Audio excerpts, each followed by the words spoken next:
7,1 millones en el envolvente prioritarias por parte de los fondos públicos. Y las otras dos terceras partes tienen que venir por parte del ámbito privado, de alguna manera. Y la otra cosa que yo me gustaría señalar para luego el debate en estas mesas es que para mí los costes ligados a la rehabilitación, la lista de costes que están puestos aquí son bastante altos. Es decir, ¿cuántos productos sabemos que va a escalar a nivel nacional que tienen costes de una tercera parte de su valor, digamos? Esto para mí es un gran, bueno, además está escrito por muchos académicos en muchas partes del mundo. Esto no es un problema español, es un problema muy europeo, muy mundial, que los costes de transacción de los actuales y los no visibles son la gran, digamos, barrera todavía no solucionada. Entonces, para España, ¿cuál es lo que yo sugiero? Bueno, en nuestro debate, en el día de hoy, me gustaría volver a tocar la página 196 de la RCE, que es esa mezcla de puntos, dotes y colores y demás cosas. Esto es la descripción de cómo podemos llegar a describir cómo podemos trazar una línea para el que quiere o la que quiere o la familia que quiere renovar.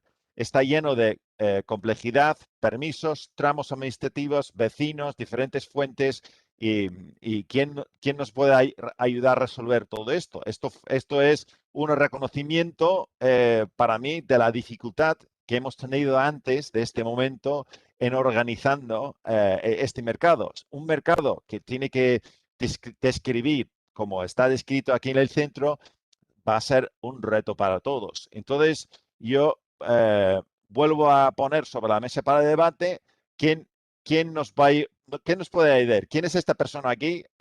Hablando con esta persona aquí y dónde están hablando y cómo están trabajando juntos. Yo, como he señalado durante años, espero y tengo muchas buenas esperanzas basados en los comentarios de Javier, basados en que los bancos aparentemente están entrando mucho mejor, con mucho más positividad en este mercado. Yo creo que tenemos que empujar un transnacional liderazgo por parte de los bancos quien pueden ayudar a primero reducir esos costes de transacción, porque no hay nada más nada más eficiente como la máquina bancaria para reducir los costes de transacción. También me gustaría saber si los bancos saben quiénes son sus clientes de envolvente prioritaria. Recuérdense que hay 7,1 millones de ellos ahí. Muchos tendrán cuentas bancarias, a lo mejor algunos no, pero muchos sí, los tendrán. Entonces, habrá que ver quiénes son los clientes que tienen envolvente prioritaria. Y reconozco que Javier tiene algunas ideas al respecto. Hay que reducir los costes de transacción y mientras recuperar estos empleados que recientemente el sector bancario se está quitando.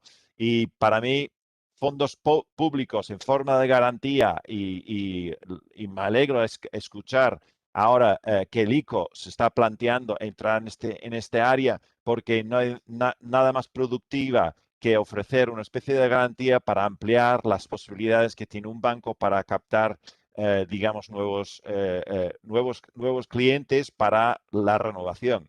Entonces, mi pregunta final, y aquí termino, es que esa foto que tengo aquí en la derecha, ¿es una foto de la oficina de rehabilitación?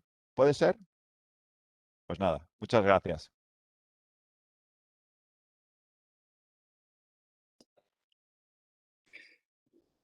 Muchísimas gracias, Peter. Excelente presentación. La verdad es que llevamos una mañana bien llena de temas a comentar, muy, muy potente, muy satisfactoria. Como digo, yo tengo una recapitulación al final de toda la mañana No voy a hacerla ahora, me esperaré al final, pero realmente hay muchísimos temas en los que uno entraría directamente en harina ahora a discutir que tú has suscitado. Vamos a pasar a la tercera ponencia marco, que está a cargo de Mariangela Fabri. Mariangela es la directora de investigación, Head of Research de BPI, que es el Buildings Performance Institute Europe. Voy a continuar en inglés porque ella va a hacer la presentación en inglés. Hello, Mariangela. Welcome. Thanks very much for being with us today. BPA is a think tank in itself. It's an organization that participates in many European projects and an organization that produces very interesting studies on things. One of them has been mentioned this morning, and I think you're going to refer to it as well, which is the study on the long-term renovation strategies of the different countries. I've asked Mariangela to provide a European vision, an overarching vision on this situation now, in terms of how the funds, the big funds, recovery funds, are going to affect the different long-term renovation strategies, and what instruments might be more efficient to absorb that. Mariangela, the floor is yours. Thank you. Thank you very much, Emilio. Good morning, everyone. I apologize for being the only one presenting in English. My Spanish, unfortunately, is not good enough, so I don't want to subject you to a very poor 15 minutes. It's all right, Mariangela, if you can tilt your screen a bit, because we're seeing a bit too much maybe of the ceiling, so that we can see a bit better. Okay, better. Okay, great, thank you. So Alicia, if you want to move to the next slide, please. Thank you. So just very quickly, BPI is a think tank. We're based in Brussels, and as Emilio said, we do independent research on energy performance of buildings. We look at the European legislation and what the member states do with it and how it is implemented. So next, please. In this framework, we have looked at the issue of renovation for a long time. And in the last year alone, we've published several studies really looking at how renovation should be financed, but also how ambitious that should be from a European perspective. I will not go through every point that is in my slides. They will be shared with you. So there's a lot of text in there. I will not go through everything. I think it's more interesting to actually have an overview and not pick up on a few points that the previous speakers actually raised. The first and most important point here is that the new European target have raised the bar of ambition for renovation. And according to our studies, we actually need to achieve at least 3% renovation rate per year across Europe. And that means that at least 70% of these renovations have to be deep renovations. So we're talking about 60% energy savings or higher. In order to do that, the amount of money that we had estimated would be necessary is showed here. But the most important part is how should that money be spent? On which should it be spent? The first and foremost important is really programs to incentivize deep renovation, matched with advisory services, technical assistance, and investments on new ways of renovating. Emilio, at the beginning of the meeting, you mentioned that we cannot just do more of the same, and this is exactly what investing in serial or industrial renovation might actually be able to achieve. Next, please. Of course, the long-term renovation strategies and the recovery and resilience funds are two essential instruments to make sure that these can happen. What we've learned from our studies is not only that Spain has actually developed one of the most complete long-term renovation strategies, but it's also that a lot of member states have not done the same. And keep in mind that we were only able to analyze about 50% of the long-term renovation strategies, because when we closed our studies, the other half was not available yet. Next slide, please. The recovery and resilient funds is the other half of this coin. So we have the strategies, and then now we actually have the funds to make sure that they can be used and spent. How to spend this fund is actually a big question, and how the others are going to spend it is even bigger. But there are a few points where it's really, really clear that the recovery and resilience funds should be really considered as this additional pot of money that can allow to do the things that were not done before because it was complicated or because there wasn't enough funds available. They can be used in different ways, including supporting the credit guarantees and the schemes provided by the national and regional banks. They can be used to directly finance new programs, but they can also be used to improve assistance, to remove the administrative and the knowledge barriers for the SMEs and municipalities.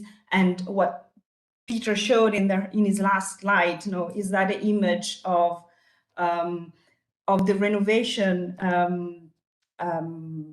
industry, if we can call it that way, in Spain. Maybe streamlining some of those dots and lines would be useful. And these funds can actually be used to do this through financing one-stop shop, through financing technical assistance for companies, for the public administrations and others. Next, please.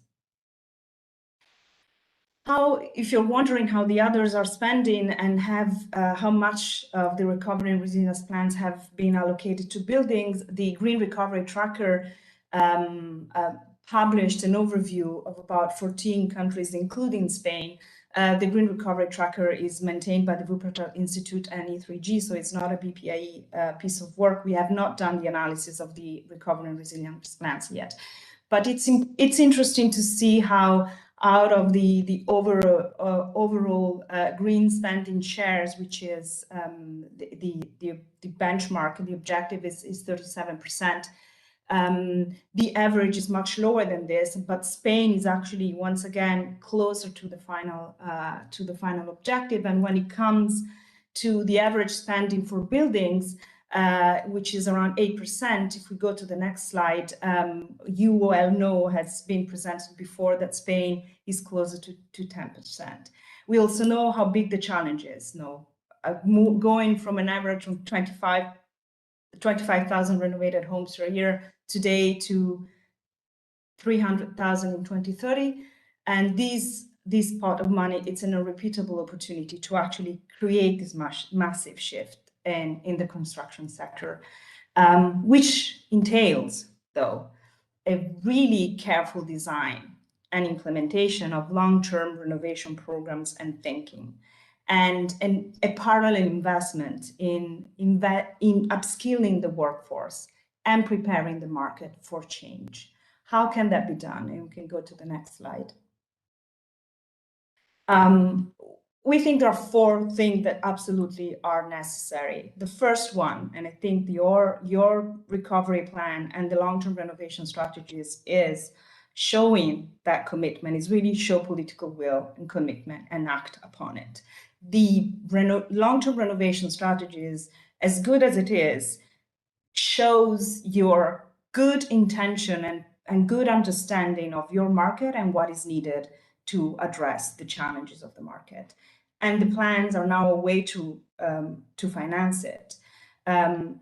One way of doing it is direct the funds where are most needed. And I think Peter showed that in his previous slides as well, and plan for the long-term investment. And this is an essential point, because one of the schemes that I'm going to present to you later was very good at doing some of this and less good at doing others. And so really preparing the workforce and the market to meet an increased demand will be essential. Next slide, please. The other 3 points are supporting the citizens in the renovation decisions, embolden the companies and enterprises to deliver comprehensive renovation solutions, and follow the innovators and their initiatives. And in these slides, I have put the names of some schemes that we find interesting across Europe.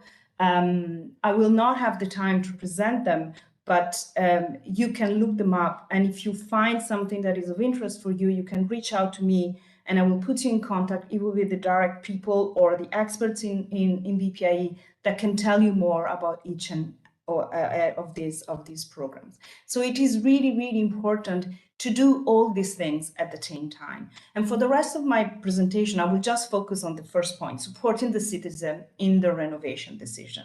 Next slide.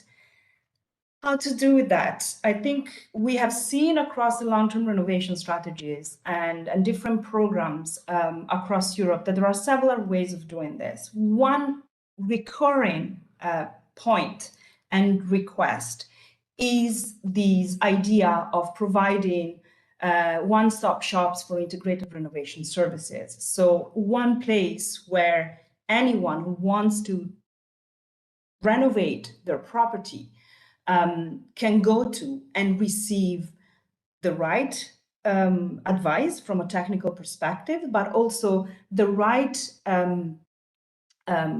following on how to get the renovation done, from the paperwork to finding the right companies, to making sure that the right type of renovation is done, to finding the money to renovate it, and also managing that renovation.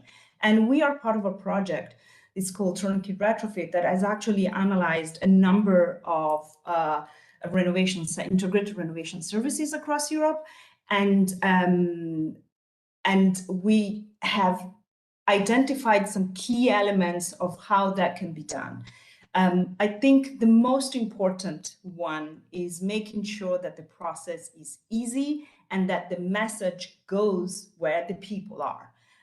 You have to meet people where they are, making them understanding why it is important to do certain type of renovation and do it in a certain way, but also making sure that their needs are taken into account and they have a service to whom they can address any questions they might have, and that they will really accompany them beginning to end, even after the renovation is complete, to make sure that it actually delivers the type of savings that were promised or that were expected. Next slide. I want to focus on something which is new, and it's another way of supporting the citizens.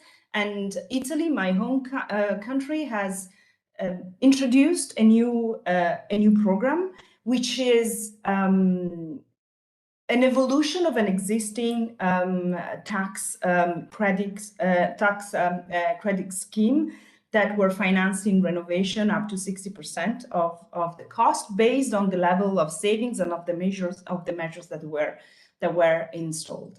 What Italy has done, they have introduced this new scheme. It's a tradable tax scheme with the opportunity to cover the cost to up to 110%, which means entirely removing the cost issues from the equation. It's not a matter of whether people can afford it. Everyone will be able to afford it, and it was done intentionally. But in addition to that, they made this tax credit scheme tradable, which means that the owner can pay for the work and then apply for the tax credit scheme themselves. The cost will be returned over a period of 10 time, or they have the choice of transferring that credit to credit institutions, banks, or financial intermediaries, or to transfer it to those who will perform the renovation through what is called an invoice discount. And this has opened an entirely new way of paying for these renovations. Obviously, not easily and not without some of their bottlenecks. And they had really actually banks and companies had to figure out how they could take advantage of these schemes. So now, in the beginning, there were banks offering bridge loans to cover the initial cost that needed to be overcome before all the approval for the works were done. Because once the approval is granted, there is the guarantee that the bank can recover all the cost. And so this really triggered and initiated a conversation between the financial institutions and the market operators that had not happened before. Next slide, please.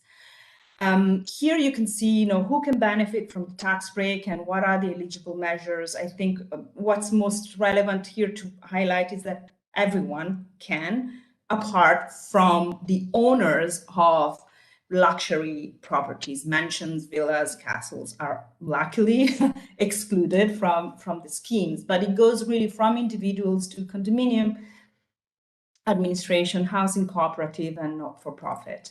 Next.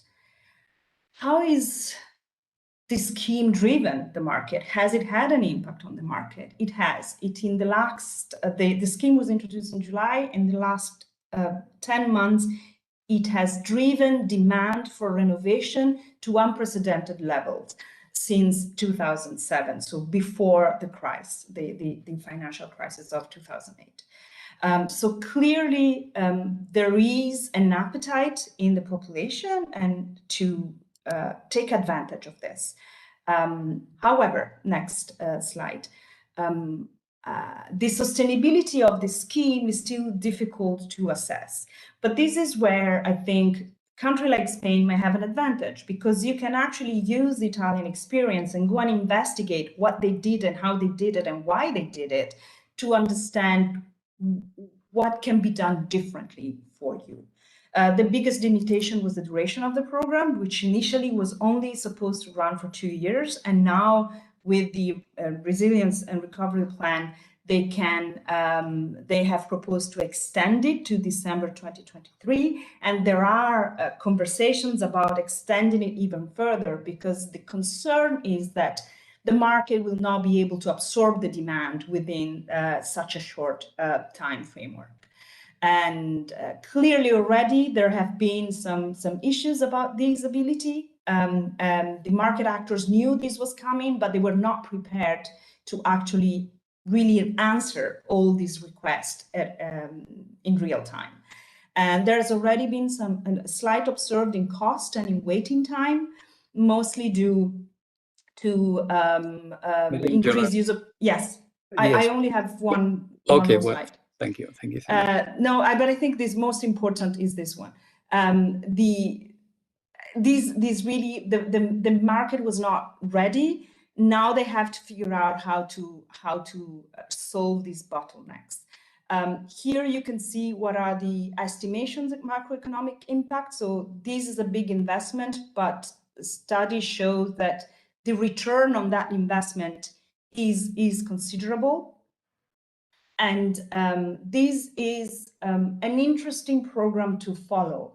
There is no guarantee that it's going to deliver all the objectives that they had in mind, but it's shown, I think, the courage to try and do something different. And the recovery plans will allow them to use and allocate most of the money to make sure that they get these schemes right. What they have not done at all in Italy is to associate this with a one-stop shop or integrated renovation services. So the owner has to deal with that all by themselves or through the company that will deliver the renovation. So this remains a barrier.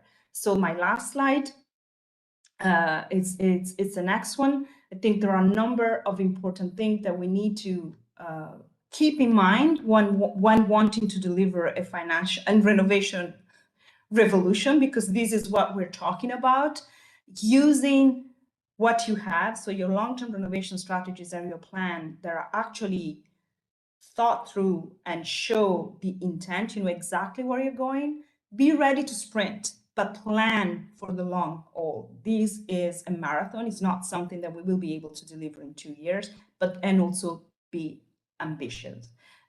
Adjust your program to the maximum of its ambitions. There is now the opportunity to actually fund part of it, and do not forget to make sure that we need to prepare those who will work on the renovation and on each and every households to be able to deliver and to apply the renovation to its best, because we will have to make sure that these savings will actually be delivered. And my time is up. And if you have any questions, you can reach me. And as I said, I will put you in contact with the different people that know more about each and every of these programs. Thanks very much, Mariangela. A very interesting presentation with this overview and also this discussion about the super bonus 110%, which is, it seems, I mean, for what you tell us, Spain is well aligned with all these lines and so on, but it seems that this fiscal or tax credit line is going to be a key thing in Spain. So it's interesting to see that it may have some problems and so on. So you really need to control that well. Thank you very much. We are going to pass now to the fourth and final presentation with Valentín Alfaya. Valentín, perdón, me paso a castellano. Valentín es persona muy conocida en el mundo de la edificación y viene aquí como con 3 sombreros que son pues todos muy importantes: Ferrovial, el Grupo Español de Crecimiento Verde y Climate Kick también. Valentín, no sé si te podemos ver ya. Valentín. No sé, me veo, desde luego. No sé Vale, si me veis los demás. te veo ahora también y te oigo. Estupendo. Pues adelante, por favor, transmítenos tu visión en esta mañana que llevamos tan densa y que seguro que tú vas a añadir a muchos puntos interesantísimos de discusión. Gracias por estar aquí. Adelante. Gracias a vosotros por invitarme y bueno, yo voy a hacer si os parece un poco, porque se ha dicho ya mucho, y un pequeño aterrizaje a lo que hemos vivido aquí en España en los últimos años y las expectativas que hemos tenido respecto a los planes de rehabilitación. Lo primero, decir que, bueno, andamos ya por la 3ª actualización del ERS, si no recuerdo mal, ¿no? Y yo me parece muy oportuno que la ambición de los distintos ERS desde el año 2014 hasta ahora se vaya incrementando y además se vaya haciendo todo mucho más realista, en el sentido de que, bueno, se avanza en la electrificación, se avanza en los objetivos de reducción de demanda de los edificios. Creo que está muy bien orientado. A pesar de ello, creo que todavía seguimos planificando muy bien, gracias al equipazo que tiene el Ministerio, cada vez mejor, lo que quiere decir que tenemos las cosas claras, que sabemos lo que hay que hacer, que sabemos que además es necesario hacerlo, lo sabemos de hace mucho tiempo, pero nos sigue faltando un poco la concreción en proyectos y en la ejecución de todas estas planificaciones que estamos haciendo, aunque estamos mucho mejor que hace 15 años, cuando empezamos desde Green Building Council también a darle vueltas a este tema, pero lo cierto es que todavía no hemos alcanzado los niveles de rehabilitación de edificios, particularmente el sector residencial, que creíamos que podían hacerse en estos años. Por eso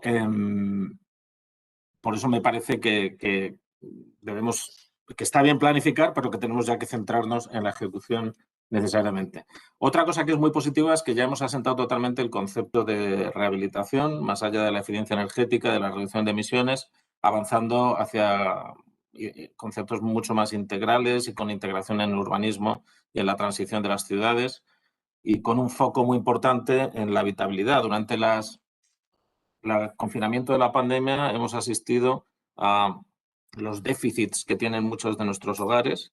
Cuando hemos tenido que encerrarnos en nuestras casas, pues nos hemos dado cuenta de que un porcentaje muy elevado de los hogares que tenemos en España, no llegan a los niveles de prestaciones y a la habitabilidad que se requiere de un hogar del siglo XXI, ¿no? Bueno, esto es una asignatura pendiente que tenemos y que debemos agilizar. Entrando ya en por qué no hemos sido capaces de ejecutar lo que teníamos previsto y lo que planificábamos, o lo hemos ejecutado solo parcialmente, bueno, también somos muy conscientes de las barreras, ¿no? Hemos identificado barreras en la generación de la demanda por parte de los vecinos y de los propietarios de los inmuebles, pero particularmente hemos identificado barreras en el ámbito de la financiación. Peter ha hablado con mucho acierto al principio de algunas de estas barreras y cómo resolverlas, pero a mí me gustaría hacer un repaso, si me permitís, muy rápido de las cosas que hemos ido aprendiendo en estos 15 años desde que en Green Building Council empezamos a planificar estas hojas de ruta, ¿no? El primer tema es que los números salen mal cuando hablamos sobre todo del sector residencial. Ya sabéis que nuestra expectativa un poco ilusoria al principio era que con los ahorros energéticos se repagaran las inversiones que se hacen en las envolventes de los edificios. Desafortunadamente esto ya sabemos que no es así. Los paybacks son muy largos y entonces necesitamos apoyo público. Para reducir los paybacks necesitamos productos financieros adecuados a tipos de interés bajo para reducir esos plazos de amortización. Respecto del capital público, una de las cosas que me ha parecido que está muy bien planteada en este último RS es este gráfico que ha mostrado Peter en su presentación, distribuyendo las ayudas en forma bien de subvenciones directas, bien de préstamos, a través según los distintos niveles de renta. Esto es una cosa que llevábamos reclamando desde hace mucho tiempo y que nos parece una de las funciones fundamentales del capital público cuando hablamos de rehabilitación. Por un lado, reducir los paybacks, los plazos de amortización de estas inversiones, pero fundamentalmente cumplir un papel respecto de las desigualdades y de la accesibilidad a la financiación, las desigualdades de accesibilidad a la financiación de los distintos propietarios, familias de los inmuebles, ¿no? Así que en este sentido lo vemos muy positivamente que se discrimine por rentas y además nos parece que es una de las funciones que tiene el capital público. Lo que nos sigue pareciendo una asignatura pendiente es la integración del capital público y el privado en una plataforma sostenible y de largo plazo. Y en ese sentido también desde hace mucho tiempo, Peter de esto se acordará porque él fue un poco parte importante del diseño de estas propuestas, nosotros planteábamos que el capital público funcionara más bien como un vehículo y un garante que permitiera reducir el coste del capital privado en lugar de como una ventanilla solo para dar subvenciones. Nos parecía que el Fondo Nacional de Eficiencia Energética era una gran oportunidad para hacer esto. Es verdad que el Fondo Nacional de Eficiencia Energética está funcionando bien, pero creemos que se sigue perdiendo una oportunidad de atraer más capital privado porque el Fondo Nacional de Eficiencia Energética podría funcionar como un vehículo, como esa plataforma que necesitamos para la financiación público-privada, utilizando una parte sustancial del dinero público como garantías o como avales para que el capital privado pueda entrar con menos riesgo y entonces reducir la financiación. Y esto nos sigue pareciendo que requiere darle una vuelta, ¿no?, al Fondo Nacional, en particular en lo que afecta a la rehabilitación. Por último, otra asignatura pendiente que tenemos y otra de las, creo yo, instrumentos que podrían desbloquear la generación de la demanda por parte de los inquilinos, propietarios, etcétera, es la fiscalidad. Hasta ahora hemos tenido pocas medidas fiscales que favorezcan la rehabilitación energética. Y aquí no estoy hablando solo de la reducción del IBI o de la reducción del IVA en las obras de rehabilitación. Estoy hablando también de desgravaciones más transversales, por ejemplo, en el impuesto en el IRPF o en los impuestos de actividades económicas, etcétera, etcétera, etcétera. Yo creo que hay que, con una visión un poquito más transversal de la fiscalidad y sin necesidad de hacer grandes cambios, que puede favorecer realmente la rehabilitación con medidas fiscales mucho más profundas y mucho más potentes. Entonces, resumiendo mucho, pensamos que desde el punto de vista de la financiación, para resolver esta barrera, que es una de las importantes, el capital público es necesario. Aplaudimos que ahora se estructuren las ayudas y los préstamos en función de las rentas de forma clara e inequívoca, cosa muy positiva. Segundo, nos parece que la fiscalidad es otro instrumento potente y que la generación de un vehículo público-privado de financiación que permita atraer más capital privado a menor coste es algo a lo que tenemos que dar una vuelta, que se ha hecho en otros países y que nosotros deberíamos hacer aquí en España también. Fijaos que un tema que ahora me viene a la cabeza, que puede convertirse también en una barrera, aunque no nos lo parezca ahora mismo, es que una vez que seamos capaces de activar todo esto, ahora hablaré muy rápidamente de los fondos Next Generation y cómo pueden influir en esta hoja de ruta, es más que posible que una de las grandes dificultades que tenemos, si esto eclosiona de forma masiva, que tiene que hacerlo tarde o temprano, sea la disponibilidad de trabajadores cualificados para hacer este tipo de obras. No perdamos de vista que, aunque es verdad que tenemos un stock de personas y de talento que viene desde la crisis del sector de la construcción en el año 2008-2009, pero que tenemos que ser conscientes de que las capacidades de estas personas están muy orientadas a la obra nueva y nosotros tenemos que hacer ese reskilling, digamos, para que tengan capacidades y tengan capacidades técnicas para abordar proyectos de rehabilitación. No se trata tanto de poner ladrillos como de colocar fachadas ventiladas, soluciones industrializadas, hormigones prefabricados, etcétera, etcétera. Todos estos temas yo creo que hay que abordarlos. Nosotros estamos trabajando, varias instituciones, entre otras el Grupo Español de Crecimiento Verde, en el desarrollo de lo que llamamos una plataforma para el empleo verde al hilo de los fondos Next Generation.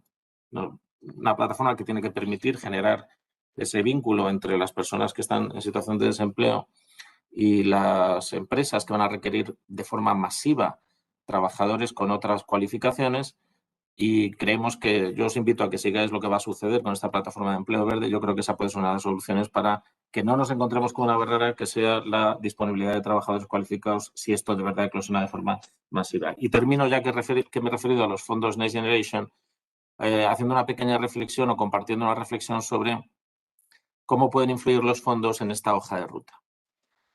A mí no me gusta llamarlos fondos de recuperación, prefiero llamarles fondos de transformación y yo creo que es donde tenemos que poner el foco. Esta financiación extraordinaria que aparentemente vamos a recibir de la Comisión Europea no debe servir para salir de la crisis, debe servir para transformar el modelo. Y una de las bases de la transformación de este modelo tiene que ser el parque de edificios y tiene que ser la transición urbana. Y por eso se ha identificado como la segunda palanca crítica más importante y con más presupuesto dentro del Plan España Puede. Algo que evidentemente tiene que favorecernos si somos capaces de actuar con inteligencia y sacar el máximo partido a estos fondos, convirtiéndolos en fondos de transformación. En este sentido, tenemos por un lado todo lo que ha comentado ya Javier de la agenda urbana, pero también no perdamos de vista que vamos a tener cerca de 7.000 millones en el IDAE y una parte de esos fondos también, quizás por otras vías, pueden accederse y utilizarse para la rehabilitación. Con lo cual, al final vamos a tener una dosis de recursos económicos muy importante y lo que tenemos que hacer es, insisto, convertirlo en una herramienta para la transformación. ¿Cuáles son las claves desde mi punto de vista para que estos fondos se conviertan en una transformación y dejen de forma sostenible generado todo un sector de actividad económica, el sector de la rehabilitación y la renovación urbana?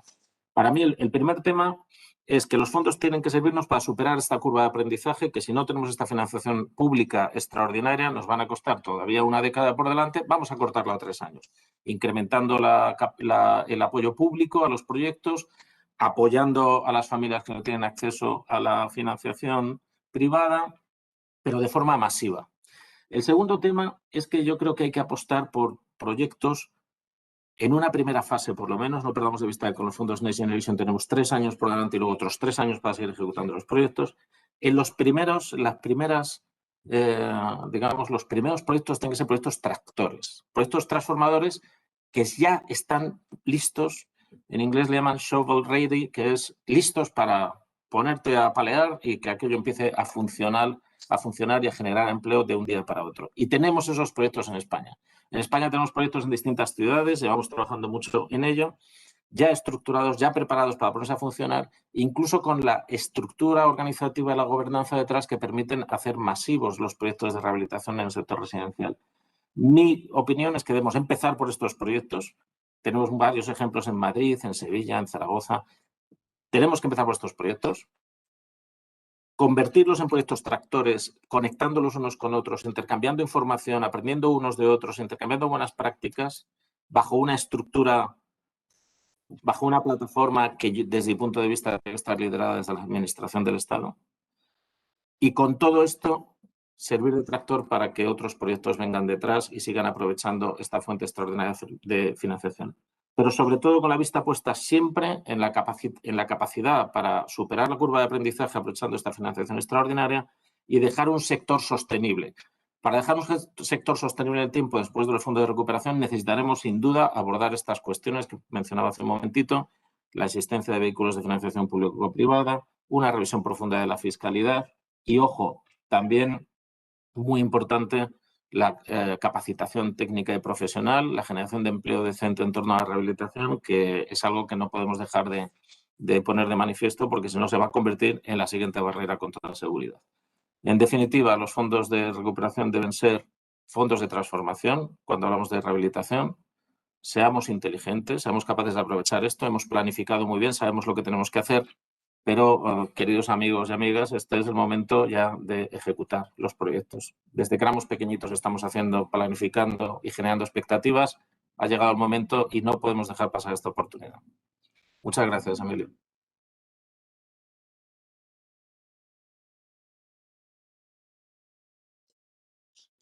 Muchísimas gracias, Valentín, por esta visión que, bueno, realmente se ve que hay, que ya el conocimiento ya está absolutamente integrado y, bueno, pues hay líneas que permiten conducir grandes problemas o grandes deficiencias del sistema, como la mano de obra o el hecho de que pueda no haber proyectos iniciáticos o iniciales que trasciendan ya definitivamente la historia que decía al principio del eterno proyecto piloto, ¿no? O sea, ahora ya es el momento de la verdad y efectivamente llevamos Eso lo aquí dices, esto Emilio, porque sabes que eso lo dices, Emilio, porque sabes con esa manía eso del proyecto piloto, ¿no?